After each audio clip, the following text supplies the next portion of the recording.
નહીં. હવે મારા ઘરનો સ્તંભ વયો ગયો છે. હવે તમે મને પાછો આપો, મને પાછો આપો. મારે બીજું કઈ ન જોઈએ. આજ પછી કોઈ દિવસ કોઈ વોટ જ નહીં કરતા. જો આપણી ગવર્મેન્ટને પોતાની જ સુવિધા રાખવી છે. તમારા પાછળ કેટલા વીઆઈપી હોય છે, કેટલી ગાડીઓ હોય છે. તમારો જીવ છે. આ ટેક્સ પે કરે છે એનો જીવ નથી. આટલા વર્ષની સર્વિસમાં એને ટેક્સ તમે કટ કરીને તમે સેલરી આપો છો ને. અને ઉપર જતા અમે કઈ પણ વસ્તુ ખરીદીએ છીએ, ક્યાંય જઈએ છીએ, ફરીથી ટેક્સ, ટોલ ટેક્સ, બધા ટેક્સ તમે અમારી પાસેથી લ્યો છો. તો મારા ઘરવાળાને જયારે જરૂર હતી ત્યારે કોઈ ફેસિલિટી નથી મળી. મને એનો ન્યાય જોયો નહીં. સરકાર ખાલી કહે છે કે અમે આ બધું બની ગયું.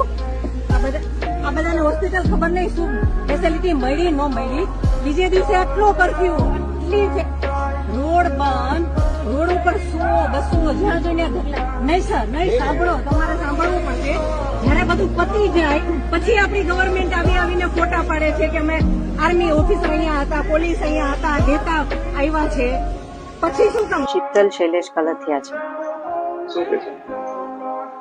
મારું કહેવું એ છે કે જે પહેલગામમાં જે આતંકવાદીએ હુમલો કર્યો છે એમાં જે આપણા હિન્દુ ભાઈઓની અને મારા પતિ શ્રી શૈલેષ કલથિયાની મૃત્યુ થઈ છે, તો મારે સરકારશ્રીથી અપેક્ષા છે કે જેવી રીતે તમે ઉરી અટેક અને પુલવામા અટેકમાં બધાને ન્યાય અપાવ્યો છે, તો એનાથી પણ વિશેષ ન્યાય તમે અત્યારે પણ અપાવશો એવો મને પૂરેપૂરો મારી સરકાર પર ભરોસો છે. મોદી સરકાર પર મને પૂરેપૂરો ભરોસો છે.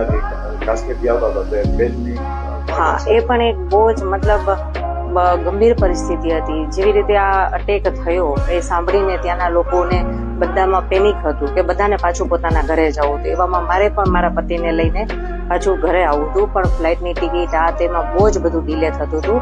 પણ આપણા ગુજરાતના જે સરકાર જે છે, CR Patel sir, Harsh Sanghavi sir, એ લોકોની મદદથી હું ત્યાંથી રાત સુધીમાં મને એ લોકોએ સુરત પહોંચાડી મારા પરિવાર સહિત.